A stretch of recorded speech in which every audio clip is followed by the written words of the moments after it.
And so, I clap.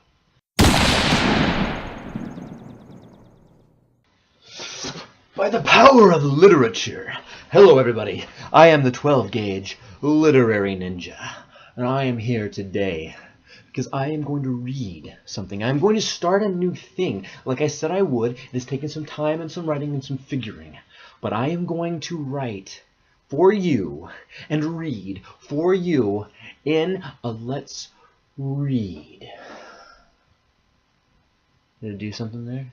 Who knows? The power is in the words, not in the actions that we see. So, without further ado, I believe I have something extra special, something I wrote.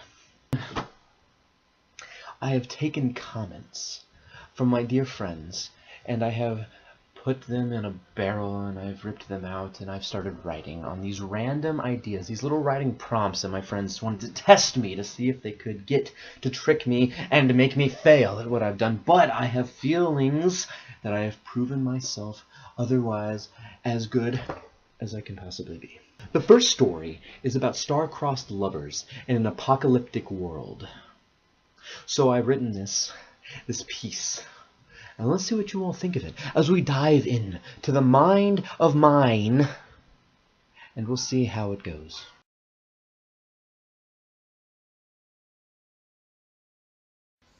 Jimmy looked out the window, then sat down on his bed. There wasn't a whole lot for him to think about because he knew exactly what had to be done. Oscar, Jimmy's dog of 5 years, lay beside him. The dog had aged far more than he should have in only the brief time since the destruction device. They had survived, and despite everything, the two had kept a smile on each other's face. Oscar, a constant joy for the boy. It had been a long journey from their past home. There wasn't much to see besides broken buildings and murky memories from the yards filled with children's toys, but devoid of any child's laughter. Jimmy hadn't seen another child in weeks, and while he barely qualified as a child, being the ripe old age of 12 himself, he still wished sometimes that he could see a familiar face to his own. Oscar's long muzzle comforted him in the night like a pillow that smelled like home, but still, loneliness crept across that bedroom like a silent terror. It had been months, maybe the length of time it had been out here in the nothing. Felt like forever. And that's what Jimmy called it. The nothing. There wasn't anything out here for him but the will to survive, hiding in all the shadows that leapt out from behind burnt trees and smoldering rubble.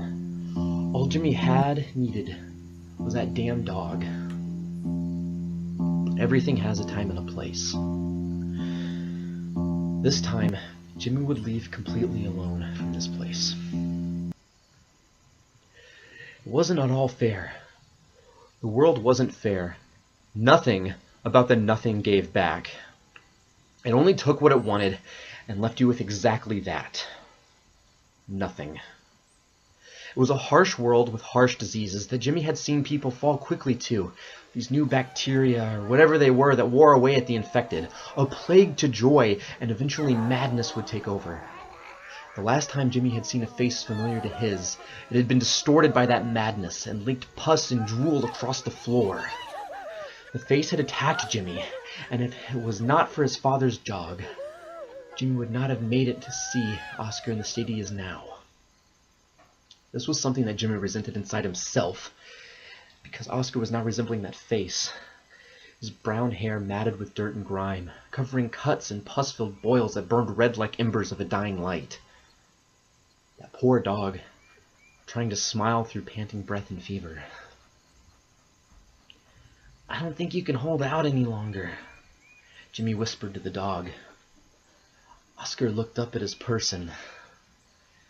"I don't want to do this." The dog nuzzled Jimmy's torso, too weak to reach the boy's face. "Please don't hate me. I just want you to stop hurting." This was, of course, a lie. Jimmy had survived too long, and he didn't want to get infected, too. It was a cruel reality Jimmy couldn't bring himself to tell Oscar. Instead, he remained silent as he pulled out that pistol he had taken from that attacker so long ago. He hadn't needed it for so long. There was no one to shoot. There was no violence necessary. Only now it had become so. Now it was his dog. Oscar. Oscar. Oscar. The dog lowered his head, sensing that something he could not understand coming from his person. There was pain in that voice. Oscar didn't know how to help Jimmy. If there is a God, I want you to pee on his sandals. He's kind of a jerk for letting all this happen. In spite of the situation, Jimmy chuckled, and Oscar perked up at the hollow sound of happiness, seemingly forgotten long ago. Oscar tried his very best to put on that comforting doggy smile, starting off well, but ending with a series of coughs, doggy sputtering, dissolving that peaceful illusion. Jimmy had no other option or means of distraction now. It was a boy and his father's dog who had become his friend.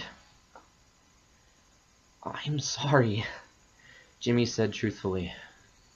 Without hesitation, Jimmy pulled that trigger. The gunshot was loud, but the short yelp of betrayal from Oscar rang out louder than any other noise ever could. Jimmy was now alone, sitting on a blood-covered bed.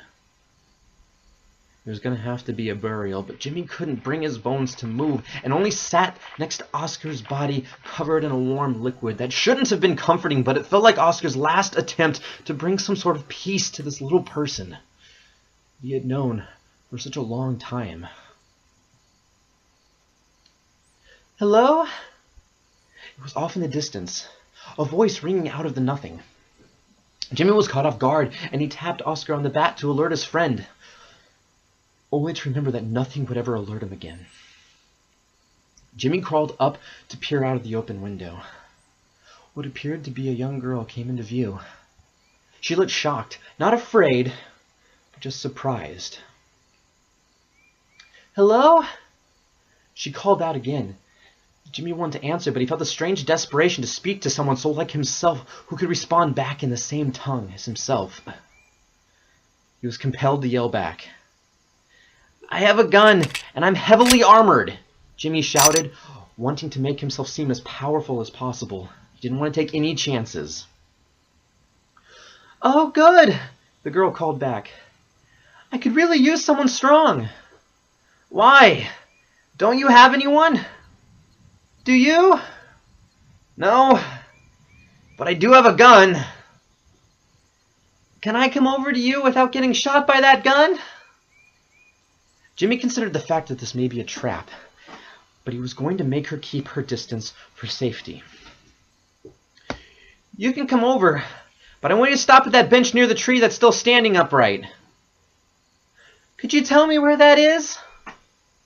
"It's right in front of you just a little bit." "I'm sorry, but you're going to have to be a bit more descriptive." "Can't you see it?" "No. I'm blind." The nothing never gave back. It only took what it could and left you with exactly that. Nothing.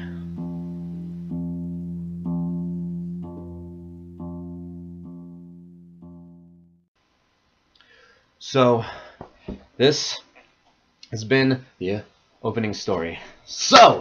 But yes, if you guys have any story ideas, any prompts that you'd like me to try to write, if you'd want to test me, feel free to. I will do my best to give it out to you. So feel free to do that. Just type it up in the comments for me, and I'll hammer that out as quickly as possible. I wanted to get a little dressed up because, my writing is very important to me. I wanted to be dapper and dashing. 12-Gauge Ninja is not always some stealthy creature who sneaks in blood and horror. He wanders around in verbiage. And he uses adverbs and adjectives to pave a road into your mind. Was that too much?